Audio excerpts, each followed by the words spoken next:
Hello there, and welcome to a new build guide for Age of Wonders 4. So today we got ourselves some Ice Barbarian build, because Barbarians are really nice dudes, and they are surprisingly synergistic with the whole icy thing. So what I have created here is very good at expanding, swarming, conquering, and yeah, I'm very happy. Probably the best ice build that I did so far. I didn't see it coming, but the barbarians have very good things going on for themselves that make this build very viable. But enough of that, let's get into culture and body traits. So I went here for Hideous Stench out of the simple reason it lowers the enemy's resistance and status resistance. The latter is really interesting as it makes it so much easier to freeze people. That's so powerful for this build that I had to keep it. Also, we have a pretty nice portion of non-physical damage in our entire kit. Mind you, the barbarians crit extra hard with blight damage, so that is altogether a useful combo. We use Arctic adaptation as an ice build. This allows us to build farms on snow terrain. Main takeaway from this, main reason why I took this, and the other trait was hardy, because we only had 2 points. I think you could work without Arctic adaptation, but there is a synergy that we're rocking that is really nice on this build. Now, we got ourselves on the culture traits artifact hoarders for a nice supply of mana in combination with prolific swarmers for cheap units. It's really what we do here, primarily for these reasons. If you don't play this with a dragon ruler, you will need though a affinity point of shadow to make this work, otherwise you will not have enough shadow for the tier 3 shadow tome. But due to the fact that we're playing a dragon ruler, it works. In this scenario, if you had no dragon ruler, feel free to swap out artifact hoarders for some shadow trait. Alright, let's do this part with the tomes. So obviously we start out with cryomancy because wouldn't be an ice build without. Frost arrows and frost blades are really good for barbarians in general, and there is one caveat about frost blades that I like especially, other than the other things. It triggers on freeze and slow. Slowing troops is much easier than freezing troops, and therefore your melee troops will always hit hard with these. The poison and fire versions of these trigger on burn and poison respectively, whereas this has 2 conditions which it can trigger from, which is really nice. We got White Witches, which are our go-to battle mages. They don't get that much power in this build, though, so be careful with them. Their main takeaway is the Freezing Blast to CC people with. It's really powerful. I can only recommend to have 1 or 2 of these ladies in your roster, as they are really useful, but beyond that, their attacks will stay weak due to given reasons. Lesser Snow Spirits are cool if we want to evolve them eventually into Snow Spirits. Altogether, though, I think the Barbarian Tier 1 Sundera Skirmisher is just a better version of this guy, so I wasn't using these too much. We get access to the Tier 3 version of these, which are much better, but if you have a excess of mana, you might be want to using them. I personally found the Sunderas to be more attractive, though. And Blizzard, I love this spell for the status resistance debuff that it does. Apply that on the strongest roster on the enemy side before fighting, and you will see that the tier 4 and tier 5 units are much easier to CC than before. And last but not least, of course, School of Cryomancy. This is one of the things why we use ice adaptation also, because we get extra mana from snowy or icy provinces, which is really cool. Now, with the other tier 1, I went for Faith. 2 reasons for that. For one, we can build farms on icy terrain, which synergizes hardcore into the abbeys, which brings us a decent knowledge income, which is very important for the barbarian culture in general. But it also gives us the Chaplain, which is a nice add-on to our War Shaman. They have a single target heal, status cleanse, and they can bless people to hit harder. And of course we gained the Mending Touch, which means our supporters are now cheaper due to Faithful, and they all gain a touch heal, which is an amazing feat for any of these supporters, especially since the War Shaman of the Barbarians is just a clunky dude. After he has spent his AoE heal, he really thrives upon having something else. Convents become later useful when the city stability rises. At first, they are not that interesting, they are more of a late game investment. Faithful Whispers allows us to have a firm grip on city-states. We have Chaos and Order, the unholy combination of keeping a firm grip on everything which is a free city. It's pretty nice. Army Heal and Wrath of the Faithful are nice little tools, but I don't use them too much here in this build so far. With tier 2, I go for increasing my critical hit profile. Artificing is one of the ways to do so. Artisan Armaments increases our frontliners' critical hit chance. Skirmishes get double dip into this as their range attack and their melee attack gets increased by that. Really nice stuff. Siege Magic increases all supporters a little bit, makes them siege heavier, which is really, really nice. Iron Golems, if you need a sturdy front line, they are here for you, but most of the time I was able to just skip on these because I didn't need them. Berserkers are doing much more of a nice job here. Golem mines are also pretty nifty as they can give us some extra gold, but beyond that, our build doesn't utilize these too much. The bolt repeaters, though, are really nice to burst down cities as we love to conquer shit. I really like that. So, Tome of Revelry is another thing that we're going to use here because it's just so synergistic with any critical hit build. Blood Fury weapons gives us a nice edge whenever we kill something on the melee side, and it makes our melee dudes even hit harder. What's not to like about that? Scalds are a nice add-on to our supporters. They are, as we have now 3 different support picks available, one of the more offensive things, giving us heavy buffing capabilities, really nice morale buffing capabilities, regeneration, and turning the enemy insane. Altogether, a nice offensive alternative to the other supporters we got already. Reveler's Heart makes us easier to hit harder on the crits, which is always a nice thing. And beyond that, Carnival of Flesh has a high synergy on this build simply due to the fact that we can't spam farms. It increases our draft, which is always a nice thing because, you know, we're good at maintaining large armies. Now, with tier 3, obviously we want to pick up the Cold Dark tome. It brings us the Frostling transformation, which is pretty cool insofar as we now are immune against freezing. I love that. Getting frozen is really something I dislike hard. We also gain Marching Winter, which is an insanely important spell for all of our cities. With the combination of Arctic Adaptation and Marching Winter, we are altering the environment in a way that we thrive and the enemy doesn't. That's really, really nice in my personal opinion. Flash Freeze to hurt the enemy on the map, and here combine that with Blizzard and you have a glorious status resistance debuff on top of hurting the enemy. This is so nasty as we can make the enemy extremely vulnerable against things like these. And of course, Frost Spires. So these babies here crank out enormous amounts of knowledge. As we are easy alongside spamming out snow and ice provinces, these things generate huge amounts of knowledge. So we can have abbeys utilizing the farms. These farms stand on icy terrain, which is utilized by the Frost Spire, which is also utilized by the School of Cryomancy. I think I did a good job on the synergy between these 3 things here, and it'll end up with a decent speed and momentum, which is something the Barbarians enjoy a lot. We also gain the Snow Spirits, which are really good skirmishes. They hit hard, they can freeze people 90% of the time, and they can teleport with a point-blank AoE freeze effect, with a low percentage, but you see how good we are at lowering status resistances, so you get the idea. The other tier 3 that we're picking up is Nucleation Chaos Hair Devastation. It is a fire-centric tome on the first glance, but as long as we don't inflict burning, it doesn't work antagonistic towards freezing.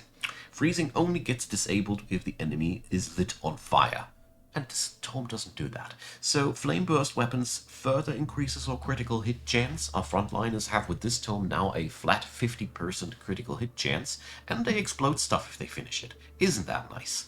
With Focus of Devastation, we can punch people out of defense modes with our supporters, making them much more viable. I love this thing. And Monstrous Rebirth allows us to get a tier 4 war breed out of whatever stuff we have available to toss away. It's a nice spell, giving you always a big fat unit when somebody is just about to die. I love that. And the war breed here can be hired and recruited them by themselves. Obviously, they fit, in my opinion, extremely well into the roster of the Barbarian Culture. So, Devastator Spheres for more oomph in the sieges, enough said. Calamity is the next one if you have it. The fun part about Calamity is that we gain access to Ghostfire, which is insanely good for everything we do.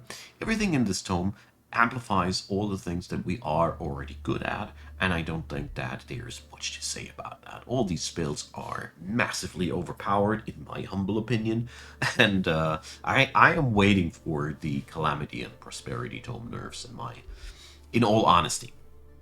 And after we have picked up this one, we will now be sitting at a total of 6 Shadow Affinity, 2 from the Cold Tome, and 1 other from this one. And that means we are eligible to go into the Tier 4 of Shadow after that. The Tier 4 of Chaos is very antagonistic towards ice builds. That's why I didn't pick anything from there. It's a bit of a shame that we are not capable of getting into the Stormborn Tome, which is with the Downpour. I mean, you see the frost resistance by being wet. Would it be so juicy? But that's up for a different ice build. This one didn't get there towards the affinities for Stormborn. Kind of sad.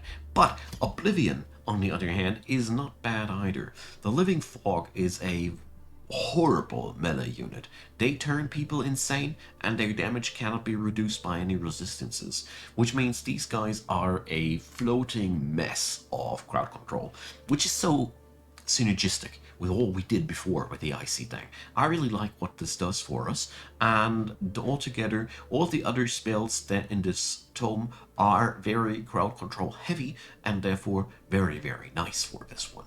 After this is done, I haven't found a single tier 5 tome that I was too happy with, so feel free to backtrack after that towards whatever you want. There is still sort of a gap in the game when it comes down to ice builds, but this one, I feel like I did close the gaps better than with all my previous ice builds, especially since the economy here is really thriving. Now, let's move over to the units. We got Sunderers, which are our bread and butter skirmishers. Their only downside is that they die easily, but the nice part about them is that they have a really hard-hitting ranged attack that lowers enemies' defenses, is available each and every turn, and requires only a single action. These dudes can burst so flippin' hard, it's wonderful. They, like I said, just die really quickly, but they make a really good spammable unit that even the lowest tier of your cities can crank out. The warriors, on the other hand, are also very useful, as their shield bash stuns people. Mind you, that we are stacking like crazy lower riches of status resistance. This means these dudes can stun stuff that usually tier 1 units cannot stun.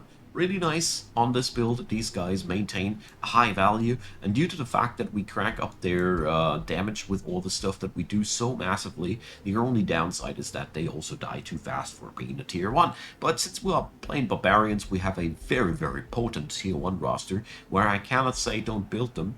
I rather say only build them if you can't afford something better, but apart from that, excellent units. So, tier 2, we pick up the War Shaman.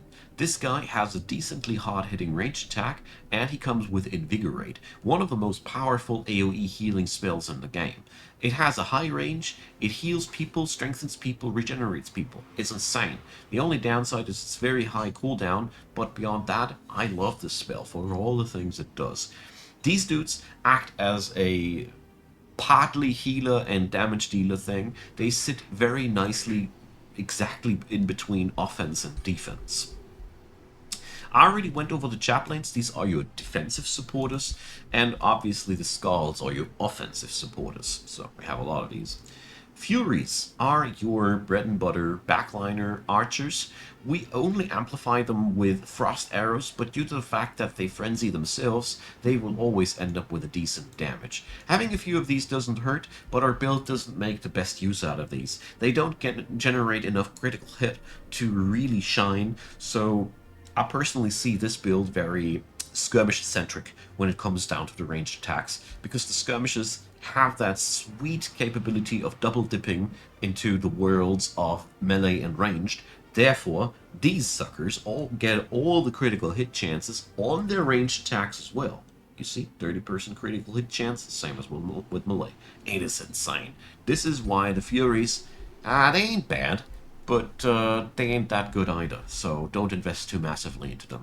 Same goes for the White Witches. They are basically even objectively better than the Furies due to their freezing blast ability. It has a very low cooldown, and again, I repeat myself, we are really good at lowering enemy status resistances, therefore these ladies are really good at pinning down stuff before it even can hurt you.